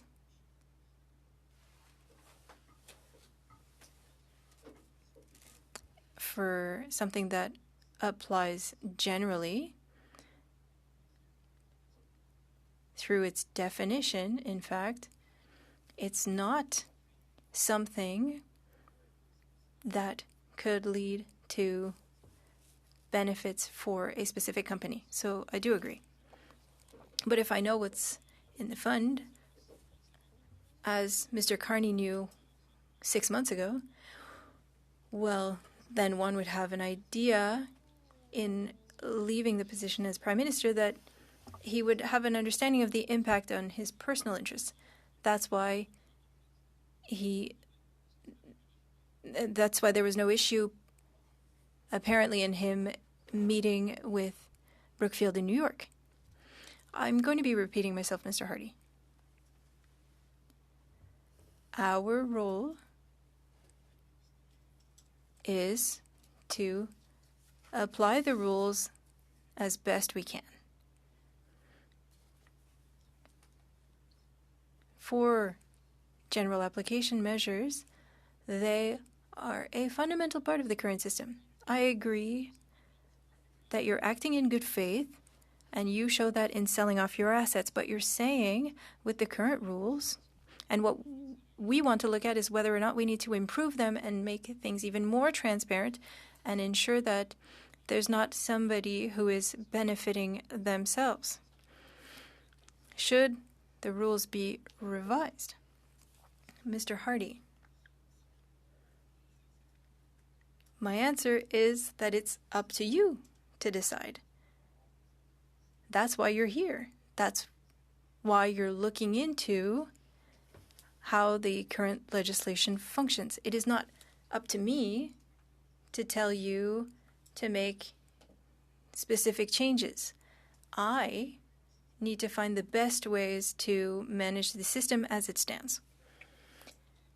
So, with the current system, and you have an impressive background, is it normal that there are employees of a leader and that they are those who are going to be applying screen, or have you seen that at Bell, or employees that need to manage the potential conflicts of interest for their boss? Is that something that can be seen anywhere else in a company or at a bank? Mr. Hardy, honestly, I'm not sure. But you were a CEO. You were the highest position of Bell, Hydro-Québec. You were the prime minister, basically, for those organizations. Were your employees the ones who had to tell you or to ensure that you don't make any missteps? It was never external. Never external. Sometimes it was the board, but it was never external. In my experience, in my limited experience. They're not limited. You've got quite a lot of experience. So the time that you spend in a week to ensure that there isn't a conflict, what does that represent for you in a week? We're looking at 103 companies, including Brookfield, that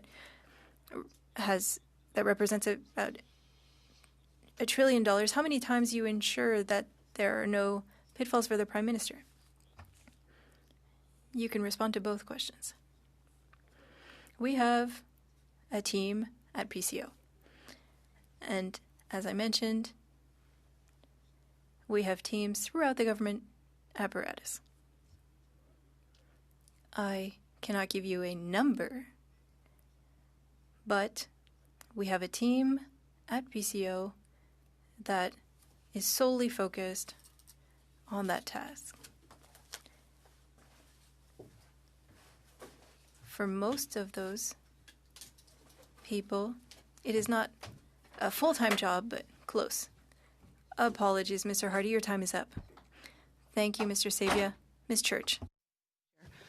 Well, Mr. Sabia, maybe to pick up on my colleague opposite's line of thinking, I think members have been focused on this question of reporting responsibility. And what I think is very interesting about what you've brought forward to the committee today is the notion that this is actually less about individuals and more about a process. That were you to fall out of favor with the Prime Minister and he were to replace the clerk, there would be a new clerk on whose shoulders this responsibility would fall. And so actually it's the process that sustains the foundation of this conflict of interest regime across government. Is that a fair representation? Oh, that is a completely fair depiction of how this works. It shouldn't be. To function well, it shouldn't be based on an individual. In fact, my responsibility is to ensure that there is a process rooted in the breadth of the public service that's in place. So when I think about my role as an administrator of this screen, my interpretation of that is create a rigorous process and make sure that it functions well. So that this is not rooted in the office of the clerk, it is rooted in the breadth of the public service. And the breadth of the public service, I mean, we in the public service provide nonpartisan, and I'm happy to say from time to time fearless advice to the political leadership of the government.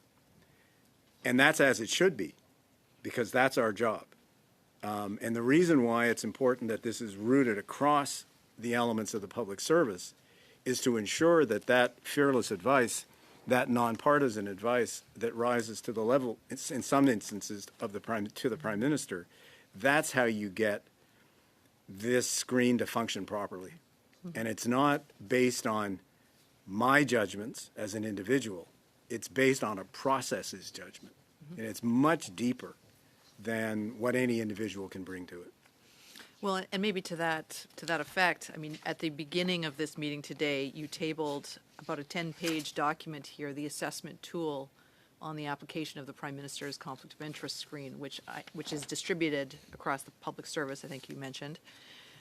Within this, it sets out an analytical framework for how to investigate, how to decide on the different matters that may be coming forward in the Prime Minister's office. I mean, I guess maybe I would almost hand it to you to say, is there anything in the document here that you would point us to, I mean, to maybe address some of the concerns that you've heard about what constitutes a general application or a broad class? Look, I think in reading this document, I mean, honestly, I think this document speaks for itself with respect to the care with which these issues of a conflict of interest screen are being managed. I mean, as you'll notice, this is pretty highly detailed. It provides a sequence of decisions that individuals need to take. This is not just, oh, gee, gosh, you know, you got something going on there in real estate? It's not that. It's a structured list of ask yourself this question first. If yes, do this. If no, do the other. So I think a fair-minded person reading this document would read it and go, this is a serious effort to structure a comprehensive process across the public service that assures that this screen functions well and, I think, functions efficiently. So, to me, then the reason why I wanted to table the document, and Ms. Church, thank you for raising it, is I think it speaks to, and I think your committee should have the benefit of seeing how it is we are actually going about this work.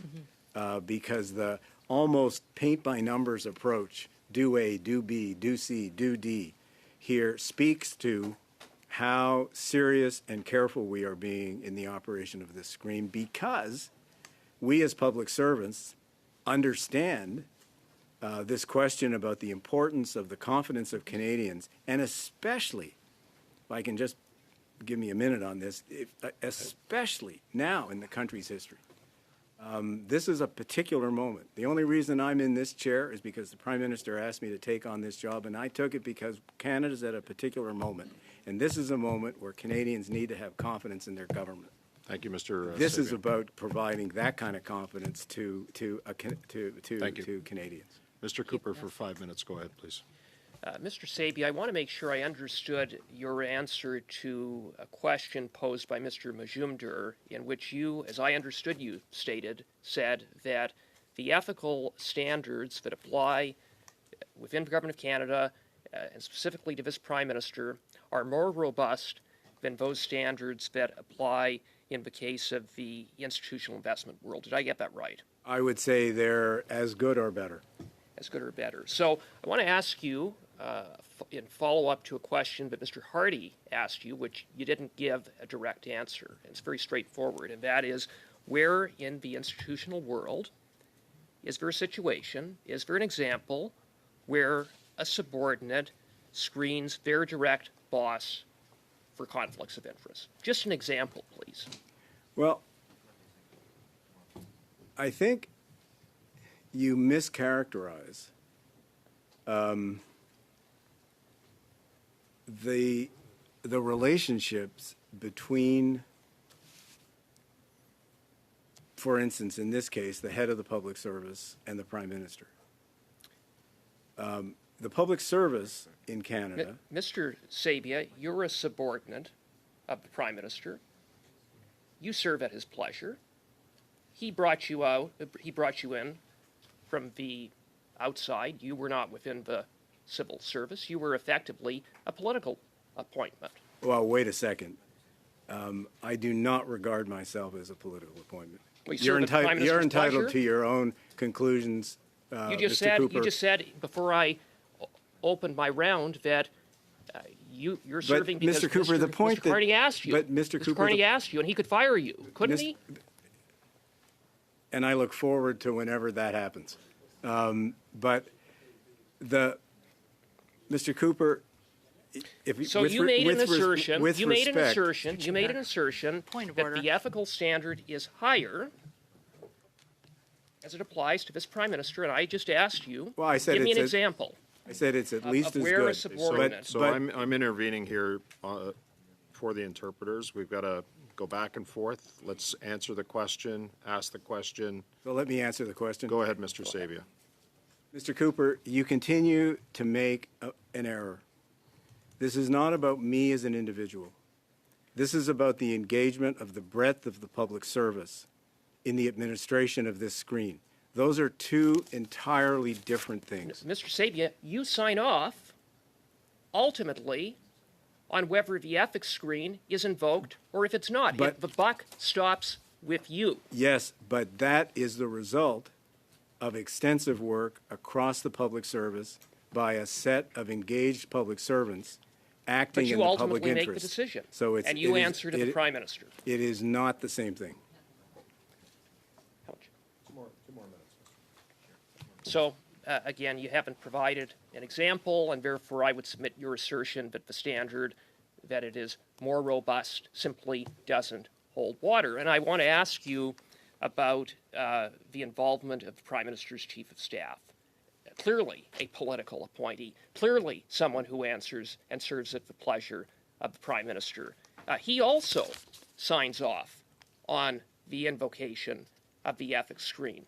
So when you make a decision, because as I understand you first make a decision, then what role precisely does the Prime Minister's Chief of Staff play with respect to that decision? Because as I see it, on the form that you've provided, it also requires his signature. Do I have that right? Well, we are both administrators of the Prime Minister's screen. Jointly? Yes. And so, for example, if you made a decision, as you put it, and you then passed that decision on to the Prime Minister's Chief of Staff, and he disagreed with that decision, what would happen in that case? I think in that circumstance, which has not arisen, I think in that circumstance, the only viable course, if he and I disagreed about the application of a screen, would be to go to the Ethics Commissioner and say, make a decision, and that we will abide by whatever your decision is. And that hasn't happened, as you said. That has not occurred. But that's not part of the process. That's just something that you would do as a matter of practice, so you say.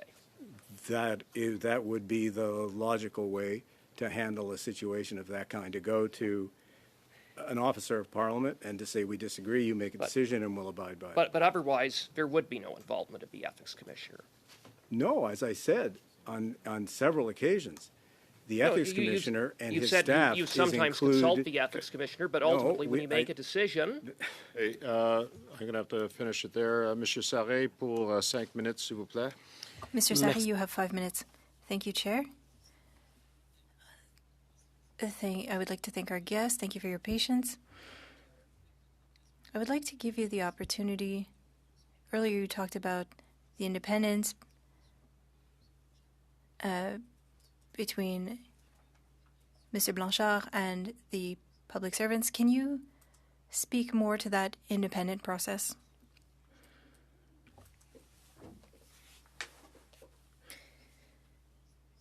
In decision-making in government,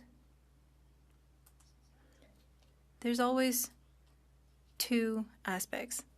Public service on the one hand, and we're responsible for our own analyses and for developing our advice for government, sometimes with the Prime Minister or with other ministers. That's part of our tasks. But on the other hand, there's a parallel process with the activities in the public service. We look at the government's public interests and the Prime Minister's office and ministers' offices, and they are responsible for that side. In government decision-making, both sides come together with a political and public service perspective, and it's with both those independent perspectives that make up government decision-making. And it's the same thing with managing the screen. There are two sides, public service and political office. Earlier, in speaking with Mr. Cooper, you were interrupted in responding. If you could expand on what you were trying to say to Mr. Cooper. Can you remind me what the question was? Mr. Cooper was asking a question regarding conflict of interest. It was the first part of his question. I don't remember what I was saying to Mr. Cooper. Apologies. I'll go to another question then. Did you receive training or support or assistance when you arrived in your new role? Training or support on the screens?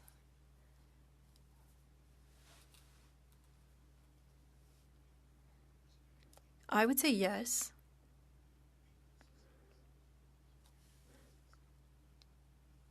There were many discussions with the commissioner on the screen and how it works and how it applies to the Prime Minister. We also had discussions with the team, with the commissioner's team, on my activities, and through those discussions, I believe that I developed knowledge on the nature of the work. When I was at the Department of Finance, I worked with similar circumstances. So through discussing things with the commissioner and through my previous experience at finance, I think I understand how it works. And what about... And I remember Mr. Cooper's question regarding being a subordinate and having to apply the screen.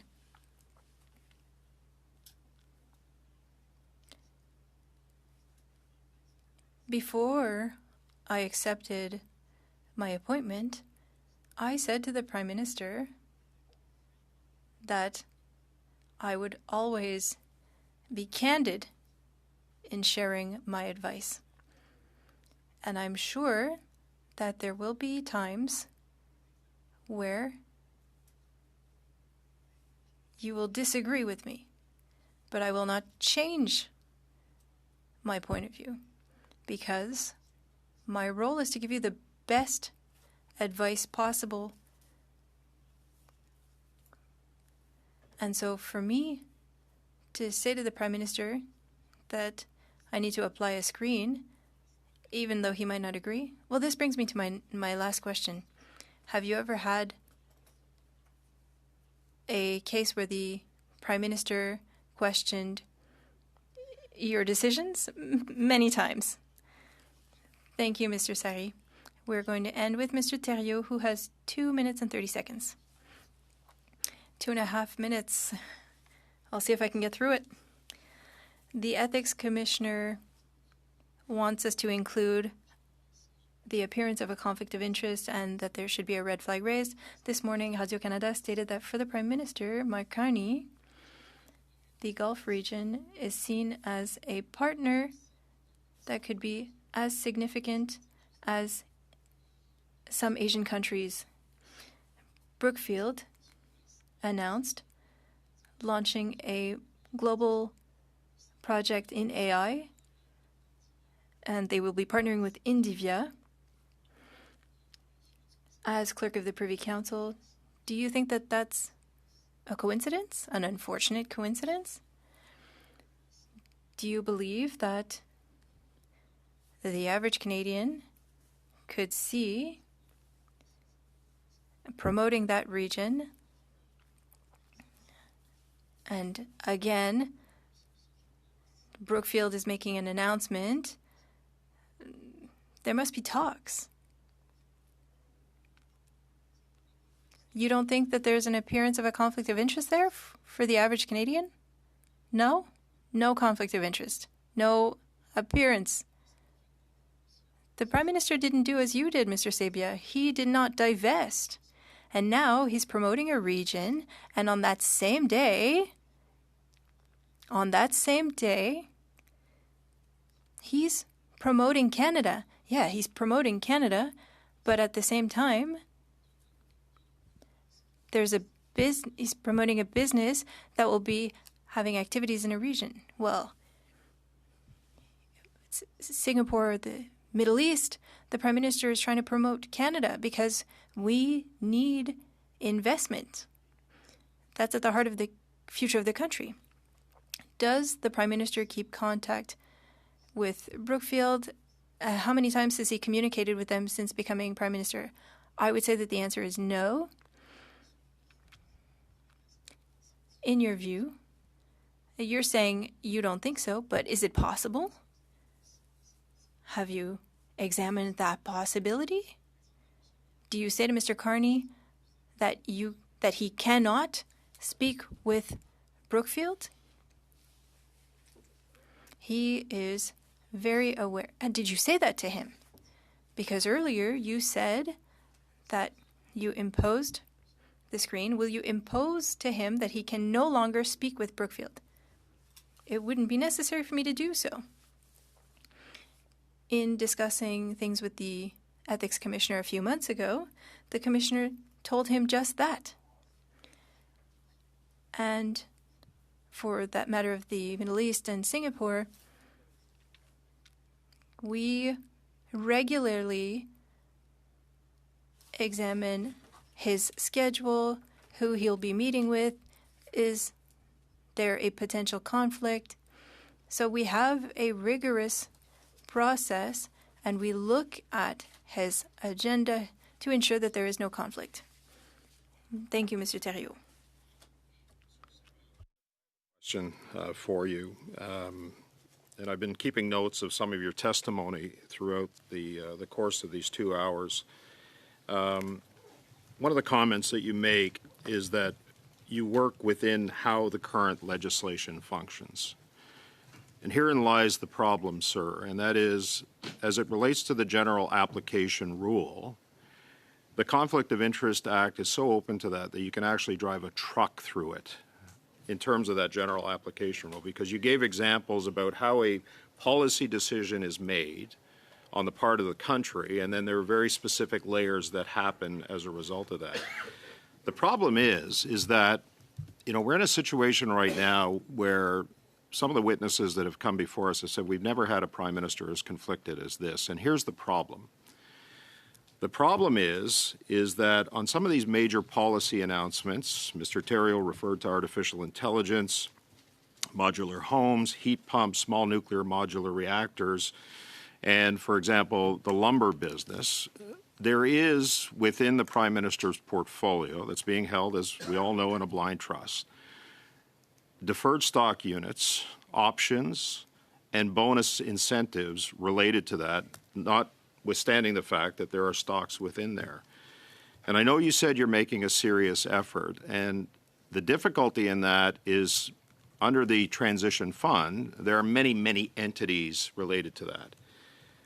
So my question to you is, for the sake of the confidence that Canadians have in their designated public office holders, whether it's the Prime Minister or the Minister, you mentioned that you divested yourself of Brookfield assets because you did not want that to be perceived, real or otherwise, as a conflict of interest. Do you not believe, sir, that when a person runs for Prime Minister and is that conflicted, should they not divest themselves of all of the assets to ensure that we can have public confidence, restore public confidence, that the person who is holding the highest office in the land is not benefiting from decisions that are being made, whether they're on a general basis, given the policy announcements that have been made, and when you layer it down to the specifics, there is the potential for profit to be made. Do you not believe, sir, that complete divestment is the answer in this case? And I understand there's tax implications, but we're talking about the confidence that Canadians have in the office holder in the highest office of the land. Do you not believe divestment should be the option? Honestly, Mr. President,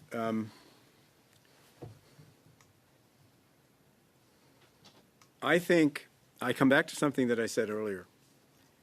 And to be blunt, I don't think it's that simple. I don't think it's that simple because I think, given the issues facing Canada today, this is a time when Canada needs to be able, and it's not just the Prime Minister I'm talking about, I'm thinking about ministers, I'm thinking about other senior people coming into government, where we need access to the best talent that this country can provide. I think that's fundamentally important because this country faces a set of challenges, the likes of which we probably haven't faced since the Second World War. That, I think, requires careful judgment about striking a balance between, on the one hand, the very legitimate point you make with respect to confidence and accountability and transparency, which is what the screen is all about, and why we are being so diligent and so careful about that screen, because I endorse 100% the importance of those principles in the eyes of Canadians. On the other hand, we also have to be able to get the best talent that we can because Canada needs it. And therefore, I would urge you, it's your decision. You folks got elected. I didn't get elected. It's for you to decide what that legislation should be. My job, as I've said, is I run the system that exists today. Your job is to say, what should it be? And is the current system adequate? I would just urge you, in thinking that question through, to not create a set of barriers that make it impossible for talented people to come to the aid of the country at a time when we need access to the best talent that we can possibly have. And I can assure you, Mr. President, because I live it, that attracting people into the government of Canada today is not easy. There are many barriers, be it compensation barriers, be it post-employment guidelines, be it X, Y, Z. It is not easy. Now, we work within those rules because those rules are important and we do the best we can. But having access to the best talent that this country has to offer, that seems to me to be, I'll put it this way, an extremely important priority because we got to get this country going and moving forward. And I would submit to you, sir, that we can draw that talent without the backdrop of whether an individual who is in that office, whether it causes Canadians to wonder and causes parliamentarians to wonder whether whether they are personally benefiting from being in the position that they're in. And that goes, Mr. President, to the rigor with which we run this system. And I can assure you, I mean, if I've done anything in the rigor, Mr. Sabia, comes with complete divestment. It's the only way to deal with this. And I don't want to argue with you this point, but Canadians have to have confidence in the person who is running this country that they're not benefiting from it. And if for the reason you say, for the virtuous reason that a person makes to want to run as a designated public officer or the Prime Minister, then that should be part of the backdrop of the decision-making process they make in deciding to run and come back, as you say, to save this country. That should be the number one consideration, in my view, in that decision that they make to come back. That they come back for a virtuous reason, not to profit and not to benefit. And we have to, we as a committee are charged, and I agree with you on this, and we've heard from lots of witnesses who've talked about this loophole within the Act that needs to be challenged and changed. And we are going to have a decision to make. But again, we're not trying to do this for any one individual. We have to do this in order to protect the integrity of the office of the Prime Minister and to ensure Canadians that decisions aren't being made in the best interest of any individual, that it's being made in the best interest of the country. Well, so Mr. I want to thank you. What I would say is I think we both share the view and we share the goal of protecting the integrity of the country and continuing to reinforce the confidence that Canadians have in the institution of the Government of Canada. I don't think there's any disagreement between me or you or other members of the committee that's very important. And the only way to do that is to change this massive loophole within the law as it relates to the general application rule. So, Mr. Sabia, I want to thank you for the time that you spent with the committee. Thank the committee members. I also want to thank the clerk and the analysts for today. Just a couple of notes that I want to make. Two things. Number one, again, thanking the clerk. The dynamics of trying to add another meeting to our schedule is much more difficult than anyone can think. But tomorrow between 3:30 and 5:30, we've got Mr. Blanchard coming, who is the Chief of Staff for the Prime Minister. There will be a work plan distributed later today, Madam Clerk, maybe first thing tomorrow, on the artificial intelligence study that we're doing. And finally, Mr. Bieber from Brookfield has confirmed that he will be in front of the committee in person next Monday from 11 a.m. to 1 p.m. Okay, so that's all I have. I want to thank you again, Mr. Sabia, for being with us today. Thank you to the committee members, analysts, clerks, technicians. Meetings adjourned.